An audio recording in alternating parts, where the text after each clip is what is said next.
What? My video got interrupted. Maybe Facebook didn't like what I was talking about.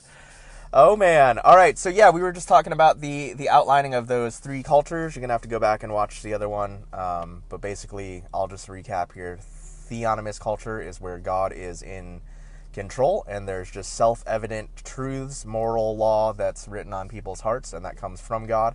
Heteronomous culture is one where there is a government that's telling people what to do, and then we've got an autonomous culture that where individuals get to decide. And so what Ravi Zacharias was saying this morning as I was watching some of his videos were that people, as you're talking to them, you've got to decide which culture we live in. And if someone says autonomous, that they want individuals to be able to decide what is true for them on an autonomous level, on an individual level, then you've just got to make sure that they're going to honor your autonomousness as well, because it's not always just A telling B what to do, it's also B telling A what to do. So he just said, if you're in a discussion with someone and they want to have an autonomous culture, they want the ability to say whatever they think and have that be right, then will they honor your autonomy as well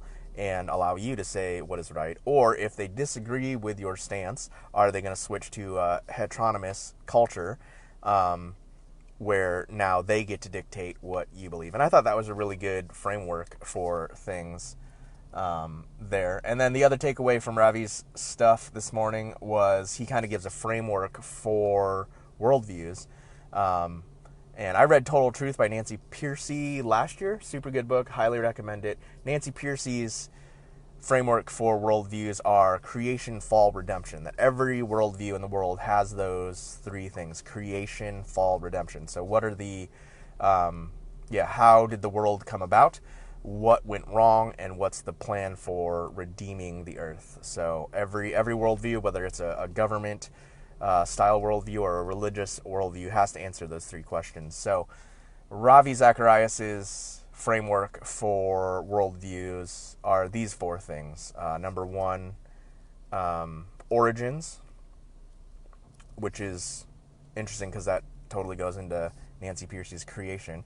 So origins, meaning, morality, and destiny. I'll say those again. Ravi Zacharias' four categories for a worldview are origins, meaning, morality, and destiny. So I just thought that framework was good. I really like learning, and I've noticed that what happens in learning is it gives you categories for things. I don't know if that's just how my brain works, but just being able to take a big concept and break it down into categories with words has been super helpful. So to think about, all of the world religions, all of the systems of thought that they have to answer those questions right now: origins, meaning, morality, and destiny. So origin, where did we come from?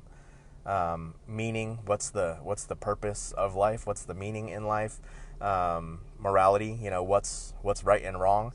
And destiny, what does the future hold? So yeah, those are my thoughts with Breakfast with Ravi Zacharias. Didn't actually get to hang out with him. That would be cool though someday. But that's something I want to do in 2020, is just start spending some time intentionally, maybe a month at a time, with a different person, and just consuming as much content of theirs as I can. And I'll try to be sharing this stuff on the Facebook Lives as well. So I think it would be fun. The three people that have come to mind is Ravi Zacharias. I'm going to probably do that throughout January. I think C.S. Lewis would be a lot of fun. I know C.S. Lewis is a big name in Christianity, but I have really not spent any time digging into C.S. Lewis's stuff. I remember trying to read Mere Christianity in high school, and it was too difficult at the time.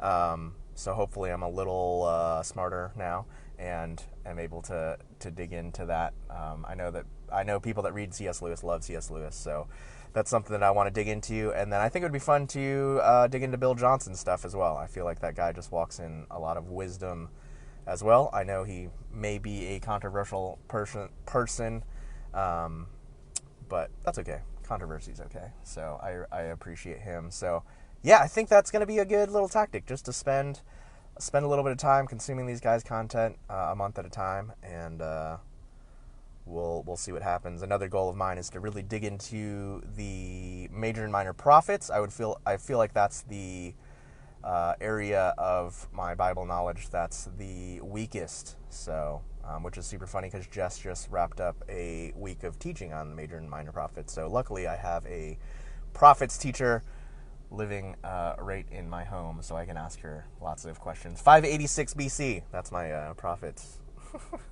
knowledge right there. So, yeah, all right, guys, have a good Sunday. I need to head home and get ready for church. Thanks for praying for me. I am preaching this morning, so we'll talk to you guys soon. All right, stay hopeful and keep after it.